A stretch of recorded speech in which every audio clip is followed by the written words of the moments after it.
ನಾನು ತಪ್ಪು ಮಾಡಿಲ್ಲ, ನಾನು ಕ್ಷಮೆ ಕೇಳುವ ಪ್ರಶ್ನೆಯೇ ಇಲ್ಲ ಎಂದು ಮುಲ್ಕಿ ಮೂಡುಬಿದ್ರೆ ಕ್ಷೇತ್ರ ಶಾಸಕ ಉಮಾನಾಥ ಕೋಟ್ಯಾನ್ ಹೇಳಿದ್ದಾರೆ.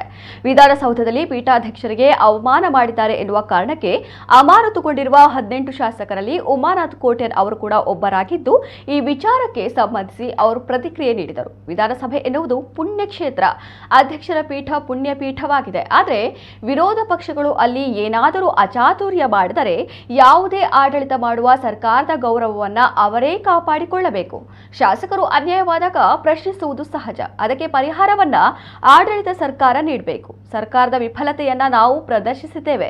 ಅವರು 6 ತಿಂಗಳು 18 ಮಂದಿ ಶಾಸಕರನ್ನ ಅಮಾನತು ಮಾಡುವುದು ತಪ್ಪು. ನನ್ನ ಹೆಸರು ಕೂಡ ಅದರಲ್ಲಿ ಸೇರಿಸಿದ್ದಾರೆ. ತೊಂದರೆ ಇಲ್ಲ, ನಾವು ಅದನ್ನ ಎದುರಿಸುತ್ತೇವೆ ಎಂದರು.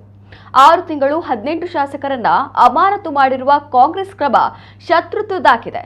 ನಾವು ನಮ್ಮ ಕೆಲಸ ಮಾಡ್ತೇವೆ. ನಾವು ಕ್ಷಮೆ ಕೇಳುವುದೂ ಇಲ್ಲ.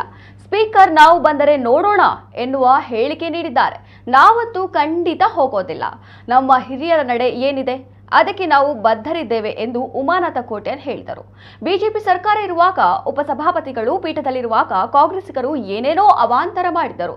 ಅಂದು ಪೀಠಕ್ಕೆ ಅಗೌರವ ಆಗಿಲ್ಲವೇ ಎಂದು ಪ್ರಶ್ನಿಸಿದ ಕೋಟ್ಯಾನ್, ಪೀಠದ ಗೌರವವನ್ನ ಕಾಪಾಡಿಕೊಳ್ಳುವುದು ಅವರ ಕೆಲಸ. ಅದರ ರಕ್ಷಣೆ ಅವರೇ ಮಾಡಬೇಕಾಗಿತ್ತು. ಅವರು ನಮ್ಮ ಮೇಲೆ ಗೂಬೆ ಕೂರಿಸುವ ಕೆಲಸ ಮಾಡ್ತಿದ್ದಾರೆ. ಅದನ್ನು ನಾವು ಖಂಡಿಸುತ್ತೇವೆ ಎಂದರು. ಯಾರು ಕ್ಷಮೆ ಕೇಳ್ತಾರೋ ನನಗೆ ಗೊತ್ತಿಲ್ಲ, ಬಟ್ ನಾನು ಕ್ಷಮೆ ಕೇಳುವಂತ ಪರಿಸ್ಥಿತಿ ಇಲ್ಲ. ಯಾಕಂದ್ರೆ ನಾನು ತಪ್ಪು ಮಾಡಲಿಲ್ಲ. ನನ್ನ ಹೆಸರನ್ನು ಸೇರಿಸಿದ್ದಾರೆ. ಆದ್ದರಿಂದ ವಿಧಾನಸೌಧ ಎನ್ನುವುದು ನಮಗೆಲ್ಲ ಗೊತ್ತಿದೆ. ಪವಿತ್ರವಾದಂತಹ ಒಂದು ದೇವಸ್ಥಾನದ ರೀತಿಯಲ್ಲಿರುವಂಥ ಒಂದು ಪುಣ್ಯಕ್ಷೇತ್ರ ನಮಗೆ ಗೊತ್ತಿದೆ. ಅಧ್ಯಕ್ಷರ ಪೀಠ ಸಹ ಅಷ್ಟೇ ಪುಣ್ಯವಾದಂತಹ ಪೀಠ ಅಂತ ನಮಗೆ ಗೊತ್ತಿದೆ. ಅಂದರೆ ಪೀಠದ ಗೌರವವನ್ನು ಕಾಪಾಡುವುದು ಯಾರು ಅಂತ ಹೇಳಿದ್ರೆ ಸರ್ಕಾರ ವಿಫಲವಾದರೆ ಈ ರೀತಿ ಆಗಿತ್ತು ಅಂತ ನಾನು ಹೇಳಿಕೆ ಇಚ್ಛೆ ಪಡ್ತೇನೆ. ಯಾಕಂತ ಹೇಳಿದ್ರೆ ಯಾವುದೇ ಒಂದು ಆಡಳಿತ ಮಾಡುವಂತ ಅಥವಾ ಆಡಳಿತ ಮಾಡುವಂತ ಸರ್ಕಾರ ಇರ್ಬೋದು, ಯಾವುದೇ ಸಂಸ್ಥೆ ಇರ್ಬೋದು, ಅದರ ಗೌರವವನ್ನು ಕಾಪಾಡಬೇಕಾದ್ದು ಅವರು. ಪ್ರತಿಪಕ್ಷದವರು ಬೇರೆ ಬೇರೆ ಕಾರಣಗಳಿಗೆ ಕ್ಷೇತ್ರದ ಅಥವಾ ರಾಜ್ಯದ ಜನತೆಗೆ ಅನ್ಯಾಯ ಆದಾಗ ಅದನ್ನು ಪ್ರಶ್ನಿಸುವಂತದ್ದು ನಮ್ಮ ಹಕ್ಕು. ಪ್ರಶ್ನಿಸ್ತೇವೆ. ಅದಕ್ಕೆ ಸೂಕ್ತವಾಗಿ ಮಾರ್ಗದರ್ಶನ ಮಾಡಿ ಅದಕ್ಕೆ ಪರಿಹಾರವನ್ನು ಕೊಡುವಂತದ್ದು ಆಡಳಿತ ಸರ್ಕಾರ.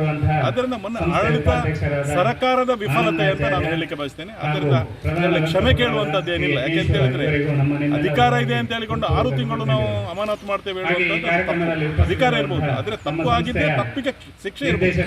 ಆದ್ರೆ 6 ತಿಂಗಳು 18 ಜನ ಶಾಸಕರನ್ನು ಅಮಾನತು ಮಾಡುವಂತದ್ದು ಶಿಕ್ಷೆ ಅಲ್ಲ.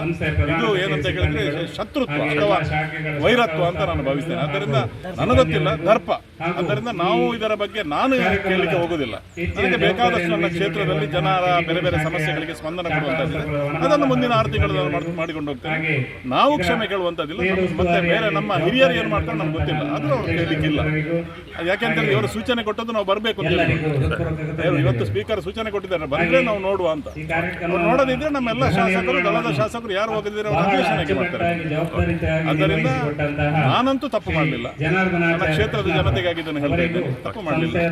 ನಮ್ಮ ಹೆಸರನ್ನು ಸಹ ಸೇರಿಸಿದ್ದಾರೆ, ಸಂತೋಷ. ಯಾಕಂದ್ರೆ ಪ್ರತಿಪಕ್ಷದಲ್ಲಿ ನಾನು ಇದ್ದೇನೆ. ನನ್ನ ಕ್ಷೇತ್ರದ ಜನತೆ ನನ್ನ ಹೋರಾಟ ಮಾಡಲಿಕ್ಕೆ ಕಳಿಸಿದ್ದು. ನಾನು ಸಹ ಹೋರಾಟದಲ್ಲಿ ಇದ್ದೇನೆ ಅಂತ ಅಂದ್ರೆ ಹೋರಾಟದಲ್ಲಿದ್ದೇನೆ, ಅದನ್ನು ತಪ್ಪು ಮಾಡಿಲ್ಲ. ನನ್ನ ಹೆಸರನ್ನು ಸಹ ಸೇರಿಸಿದ್ದಾರೆ, ತೊಂದರೆ ಇಲ್ಲ. 18 ಜನ ಮತ್ತು ನಾವೇನು ನಮ್ಮ ಬಿಜೆಪಿ ಶಾಸಕರಿದ್ದಾರೆ, ದಳದ ಶಾಸಕರು, ಇದನ್ನು ಸಮರ್ಥವಾಗಿ ನಾವು ನಿಂತು ನೋಡಿ ಎದುರಿಸ್ತೇವೆ.